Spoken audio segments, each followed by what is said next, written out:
Hola, Altubers. Hoy vamos a hacer algo que no deberíamos porque nos la estamos jugando, veréis. De la misma manera que en el Hollywood clásico había actores y actrices veneno para la taquilla, en el mundo de la televisión hay palabras veneno para la audiencia. Palabras que se pronuncian a veces de forma inconsciente y que hacen un efecto negativo en el espectador que de repente cambia de canal porque tiene el mando a mano. Una de esas palabras o uno de esos conceptos sería música clásica, otro sería jazz, por ejemplo, otro Shakespeare, otro literatura, no digamos ya filosofía. En definitiva, palabras que remiten a cosas que el espectador medio considera que están lejanas a él, que además no le interesan y que muy posiblemente no va a comprenderlas. Bueno, recurriré a mi experiencia personal. Eso me pasaba a mí con las matemáticas, hasta que de repente apareció un profesor que supo hacerlas atractivas, divertidas, estimulantes, y no solo eso, sino que descubrió que verdaderamente las matemáticas son las que rigen el universo y no la filosofía. Bueno, pero dejando este tipo de discusiones, digamos que esa norma de vez en cuando también se rompe con algunas películas como por ejemplo Amadeus o Los chicos del coro, que son éxitos internacionales, multitudinarios y muy aplaudidos. Y todo el mundo sale del cine diciendo hay que ver lo que me ha gustado, qué bien me lo he pasado. Bueno, pues con la disculpa de una de esas películas importantes de este año, sin duda alguna, que es Tar, de Todd Fields, vamos a añadir después del comentario de la película algunas películas que han abordado la música clásica, digamos, las más accesibles, las que aportan cuestiones que bien más o menos metidas dentro de la música clásica, tienen una expansión mucho más universal. Otras cuestiones, por ejemplo, Amadeus, ya que la mencionábamos, es una película sobre música, pero sobre todo es la relación, el enfrentamiento de dos personalidades potentes como son la de Mozart y la de Salieri. Y eso le da un componente dramático que supera, yo creo, el poder de la música, y al mismo tiempo es muy agradable porque Mozart es muy accesible y muy disfrutable. Bueno, pues vamos a contar una película larga que dura 2 horas y 40 minutos y que es muy diferente al comienzo y al final. Os voy a contar las 3 primeras secuencias, destripando justo lo justo, para que no se desperdicie el contenido de sorpresa que tiene la visión de la película. La película empieza con una entrevista en un teatro repleto de gente a Tar, la protagonista de la película, encarnada por Cate Blanchett, que es una compositora y directora de orquesta. Es una entrevista magnífica. En ella, Kate va contando anécdotas, historias relacionadas con la gente que conoce, algunos entresijos del mundo de la música clásica, y va sentando un poco las bases de lo que el director quiere decir. Es decir, que la cultura está ahí y está para algo, aunque sea centrada en el mundo de la música clásica. La verdad es que se puede argumentar, es que no conozco a aquellos de los que hablan. Bueno, pues si mencionan a Leonard Bernstein o a Louis Lee, podemos suponer que son compositores, ¿no? O directores de orquesta. Y puesto que Bernstein ha sido maestro de Kate, pues resulta que ya sabemos que es contemporáneo, y como se menciona a Luis XIV, pues ya sabemos que Lully no lo es. Y ya está. No hay que ir a buscar la profundidad absoluta de todas las cosas. La segunda secuencia es la conversación en un restaurante. Conversación porque van a comer, pero como en el cine siempre se come poco, porque es antiestético, pues la verdad es que hablan más que comen. Entre Cate Blanchett, es decir, Tar, y un tipo que es un mediocre, que trata de, mediante argucias, sacarle el secreto de su creatividad, de cómo es posible que ella haga esas cosas maravillosas y él sea incapaz de hacerlo. La reflexión final es, si eres un mediocre no tienes remedio, y porque apliques las cuestiones que aplican otros nunca van a ser tuyas y en consecuencia seguirás siendo un mediocre. Bueno, una reflexión, es el más breve de estas secciones, la más breve, que parece interesante, pero que nos lleva directamente a la tercera secuencia, que creo que es la más importante. Es una clase que da Tar en la Escuela Juilliard de Nueva York, que va entrando poco a poco en materia, habla de la música clásica, fantástica el guión es estupendo, de verdad. Y llega un momento en que se dirige a un estudiante afroamericano y le dice, ¿por qué te gusta Bach, no? Y él le dice, no, no me interesa Bach. Y dice, ¿eso por qué? Porque es blanco. Las palabras son otras, pero bueno, básicamente esa es la intención. Y a partir de ese momento ella entra en una diatriba acerca de Pues la corrección política, básicamente, para no discutir más. Y la verdad es que esta es una parte muy enriquecedora de la mezcla, porque obliga al espectador a ir tomando partido. ¿Dónde nos situamos exactamente? Tú escuchas eso al principio y dices, ¿qué especie de tontería es esta?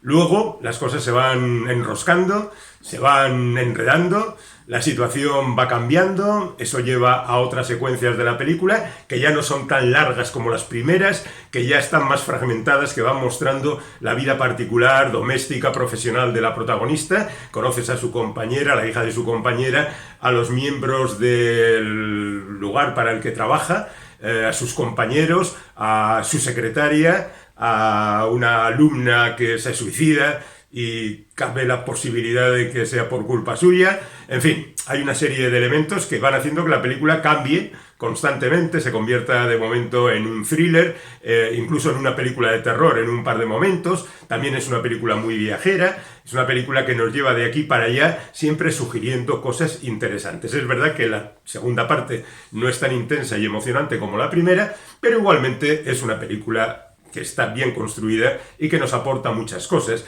de esas que después vamos a salir del cine y si hemos ido en compañía comentaremos y si hemos ido solo pensaremos en lo que hemos visto.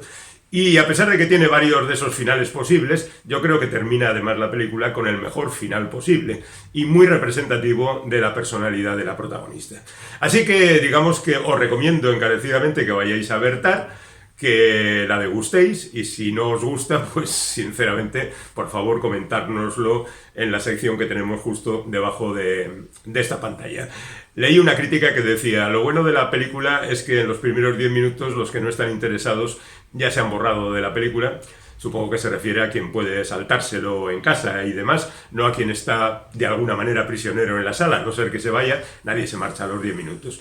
Pero yo vi a gente que se marchó durante la proyección de la película. Quiero advertiros de todo esto para que no digáis que trato de venderos una moto que por otra parte a mí tampoco me sirve para nada. Os lo recomiendo porque a mí me ha gustado. Bueno, dicho eso, vayamos con esas otras películas de música clásica, empezando, ya que hemos mencionado Amadeus, pues empecemos por ella, que es la representación del éxito y la representación de una buena película montada sobre un hecho real, como fue el enfrentamiento directo entre Salieri y Mozart, el uno un genio, el otro, pues la verdad es que no era malo, pero era inferior a Mozart. Y eso era algo que no soportaba y que obviamente ha quedado ahí en la historia sobre si fue él el que lo mató, conspiró contra él, en fin, un montón de enigmas que seguramente nunca sabremos, pero que han servido como material enriquecedor de esta película, ¿no? Los chicos del coro, que es una película así como encantadora, repleta de niños, cantando bonitas canciones, en una época turbulenta, difícil, tienen situaciones complicadas que atravesar, pero ellos cantan, cantan y cantan y la cosa va bien. Y luego el director del coro, por supuesto, es un tío tendente al encanto y que la verdad funciona muy, muy, muy bien. Hay una versión tampoco exacta de esta película americana, estadounidense, con Dustin Hoffman al frente del coro, que se titula simplemente El Coro, que no es, ya digo, una copia exacta de Los Chicos del Coro, pero que también tiene ese componente de niño al que se le practica el bullying, que se mete en el coro para salir adelante y bueno, pues gracias al coro las cosas funcionan mejor. Otra película con un compositor suficientemente conocido por todos es Coping Beethoven, donde se cuenta la pelea que tuvo que tener el bueno de Beethoven para componer su novena sinfonía, la del famoso himno a la alegría y todo eso, porque estaba prácticamente sordo. Y se cuenta esta historia a través de una, digamos, ayudante que trata de hacer posible que esa obra pueda ser terminada. El hombre se desespera, el hombre rompe las cosas, el hombre se enfada, lo paga con su ayudante, pero la verdad es que la película hecha por Agnieszka Holland está verdaderamente bien. Y en ese sentido, y siguiendo con Beethoven, tendríamos Amor Inmortal, donde se trata de averiguar quién era la amada inmortal de Beethoven, a quien está dedicada alguna pieza, y la herencia del bueno de Beethoven. Así que ahí hay una serie de especulaciones sobre diferentes mujeres que tuvieron que ver en su vida. El protagonista es Gary Oldman, en el caso de Coping Beethoven era Ed Harris, suficientemente caracterizados para parecerse al sordo, y la verdad es que la película también está bien. Seguimos con otras películas de música clásica.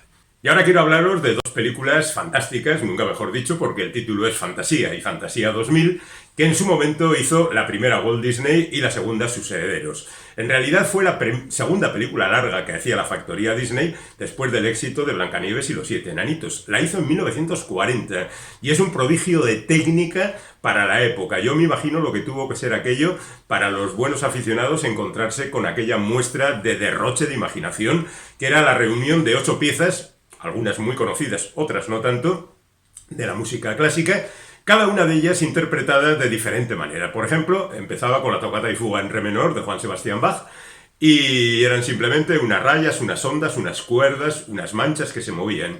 Bueno, un poco de desconcierto, ¿no? Luego seguía, llegábamos al tercero de los episodios, que era ya la apoteosis, con El aprendiz de brujo de Paul Dukat, que metía a Mickey Mouse en una aventura asombrosa, porque él es el aprendiz de brujo que trata de implantar los métodos del brujo oficial y se le escapan todas las cosas porque tiene que limpiar la casa y utiliza las escobas y los cubos de agua mediante la magia, pero se vuelven locas las cosas y la verdad es que es una parte verdaderamente divertida. Luego hay más, por ejemplo, la consagración de la primavera, que es otro momento fantástico de Stravinsky, con los dinosaurios muriendo entre horribles explosiones de meteoritos. Hay una parte muy divertida que es la danza de las horas de la Gioconda de Ponchielli, con cocodrilos e hipopótamos bailando, ellos los hipopótamos con su faldita y todo. Muy curiosa, la música fantástica. Está la pastoral de Beethoven, la pastoral de Tchaikovsky, la pastoral de Beethoven, y está una obra de Tchaikovsky. Y luego está Una noche en el Monte Pelado de Mussorgsky, que lleva hacia el final, es una pieza casi de terror, y termina con el Ave María de Schubert de manera fantástica. La película fue un fracaso absoluto, no tuvo continuación, pero 60 años más tarde, un sobrino de Disney hizo Fantasía 2, o sea, Fantasía 2000, y volvió a meter, en lugar de la consagración de la primavera, pues iba El pájaro de fuego de Stravinsky, metía otra obra de Beethoven, metía otras obras, algunas más modernas, como Gershwin, por ejemplo, la Rapsodia en Blue, y recuperaba la de El aprendiz de brujo con Mickey Mouse peleando contra los objetos. Y hacía una cosa semejante con el Pato Donald también, de forma más ligera y divertida. Son dos piezas magníficas, de verdad, que no han tenido el éxito que se merecen, ninguna de las dos, y yo creo que queda bien recomendarlas. Os voy a recomendar ahora otra película que está muy bien y que circula en torno a la música clásica. Hay una orquesta rusa que ha sido represaliada y que es convocada por error por parte de una organización francesa para que vayan a dar un concierto en París. El tipo que recibe el mensaje justamente es el cuidador del teatro, que es el director de la orquesta, así que se pone en marcha y se van allí todos a París con todos los problemas diplomáticos, con todos los problemas de adaptación entre uno y otro. Es una película muy divertida y que además tiene algunas interpretaciones verdaderamente de esas que te levantan el ánimo según estás viéndola, ¿no? Yo creo que esta es una película a disfrutar. Como lo es también Todas las mañanas del mundo, aunque es un poquito más exclusiva, con la música barroca de Marín Maré, un compositor que vivió lo suyo, interpretado por Gerard Depardieu en la película, y con nada menos que Jordi Savall encargándose de la dirección musical, que es un experto justamente en esa música. Todo en esta película está muy bien contado. La Pasión del Rey sería el enfrentamiento entre Luis XIV, el rey Sol, y Jean-Baptiste Lully, ese músico que trataba de revitalizar la música, hacer una cosa diferente. El violín rojo es la historia de un violín que va pasando por diferentes manos a lo largo de la historia. Bueno, es una película que está bien, es muy entretenida, pasan muchas cosas. Y luego está El violín de mi padre, que vendría a ser una especie de relación familiar entre unos y otros. Hablando de relación familiar, seguramente la más tormentosa es la que cuenta la película Shine, que también fue en su momento una especie de éxito, que estuvo nominada al Oscar, que Geoffrey Rush interpretó con la potencia que es habitual en este hombre, y que contaba la historia verdadera de un pianista al que su relación con su padre le volvió prácticamente completamente loco y no sabía cómo salir de ahí, y eso le llevó a la genialidad musical, y por supuesto pues ahí hay un conflicto interno verdaderamente fastuoso y muy interesante. El año pasado vi una película muy curiosa de la República Checa, Il Buono, que estaba en el Festival de San Sebastián y que contaba la historia de un tipo un checo que se llegaba a Venecia, y allí tenía que sobrevivir como fuera, un poco como el que llega a Hollywood con ganas de triunfar, y allí tenía sus amores más o menos interesados para conseguir el patrocinio por parte de los nobles que siempre ayudaban a los artistas. Es una película curiosa, hecha de una forma diferente. Si la pilláis por ahí, pues bueno, será divertido poder verla. Por otra parte, podíamos hablar de las muchas versiones que se han hecho de la vida de la gente. Pues yo que sé, Fleta, sobre Miguel Fleta, el tenor; Albéniz, pues sobre Isaac Albéniz, el músico; Chopin. Chopin, por ejemplo, se puede optar entre Canción Inolvidable, que es la versión estadounidense de los años 40 sobre la vida de este poético pianista y compositor, o por Un invierno en Mallorca, que cuenta la relación entre Chopin y George Sand, la mujer que le acompañó a esa especie de reclusión en Mallorca, donde las dos personalidades se enfrentan. Podíamos hablar, por ejemplo, de las muchas películas relacionadas con la música que ha hecho Ken Russell. Ken Russell era un director volcánico que a través de la música se encontraba con lo mejor de sí mismo. Dedicó obras a Elgar, a Bruckner, incluso a canciones populares británicas, y digamos que como piezas importantes tiene Listomania o Listomanía, que está dedicada obviamente a Lis, que tiene algunas cosas verdaderamente locas. Por ejemplo, hay un personaje que es Thor el de los cómics, y lo interpreta Rick Wakeman, el teclista de Yes, y que ha tenido también una carrera particular muy, muy curiosa. Bueno, pues ahí aparece disfrazado como el Thor de los cómics. Y luego tiene La pasión de vivir, que es una biografía un poco adulterada también de Tchaikovsky. Y bueno, pues me parece que es un tipo especialmente dotado para este tipo de trabajos. Si queremos acercarnos a Lis, podríamos, no solo está la película de Ken Russell, sino que está Sueño de amor, que es una clásica de los años 40 en Estados Unidos, y tenemos también Gayarre, sobre el famoso tenor Gayarre, que interpretaba a José Carreras en su momento. Y luego hay montones de películas que hablan de todo esto. Pero bueno, por centrarnos en cosas que sean más asequibles, tenemos las dos películas que protagoniza Meryl Streep en torno a la música clásica. Una es Música del corazón, en la que ella dirige una escuela al estilo de la Juilliard, donde tiene sus conflictos y sus problemas, evidentemente. Y luego Florence Foster Jenkins, donde interpreta a una cantante que es malísima, pero es súper rica. ¿Y quién le dice que es un auténtico error el dedicarse a lo suyo? Bueno, pues la cosa es una comedia, más bien intencionada, pero que no va más allá. A mí una película que me gustó mucho fue Hilary Jackie, que cuenta la historia de las hermanas Dupré. Jacqueline Dupré fue una chelista verdaderamente impresionante, que tuvo una vida muy perra. Se casó con Daniel Barenboim, estuvo afectada a esclerosis múltiple, tuvo una degeneración de la enfermedad terrible y un final de su vida verdaderamente angustioso. Pero bueno, ahí la dejo por si queréis disfrutar de ello. Y luego tenemos las adaptaciones que hizo Otto Preminger de algunas curiosas óperas. Por ejemplo, Carmen Jones es una adaptación de la Carmen de Bizet, pero llevada a las plantaciones de algodón de los Estados Unidos en el siglo XIX. O Porgy and Bess de Gershwin, que es una adaptación de Porgy and Bess, donde está el famoso Summertime y cosas por el estilo. Otra película así como interesante y recomendable sería Cita con Venus, donde Glenn Close interpreta a una soprano que va a interpretar a París una obra donde todos son problemas con el director, que además hay una especie de rollete amoroso y todo eso, y bueno, pues hay un montón de cosas. No lo sé, hay mucho cine de música clásica por ahí. Yo os recomiendo que cada una de estas películas os la toméis con espíritu deportivo, que vayáis al cine a pasarlo bien, y en última instancia, y como recomendación general y fastuosa para terminar, iros a ver Una noche en la ópera de los hermanos Marx, donde hay ópera y hay unos chistes fantásticos que no han envejecido a lo largo de los años desde que se hizo la película. Así que viva los hermanos Marx, viva la música clásica, viva el cine.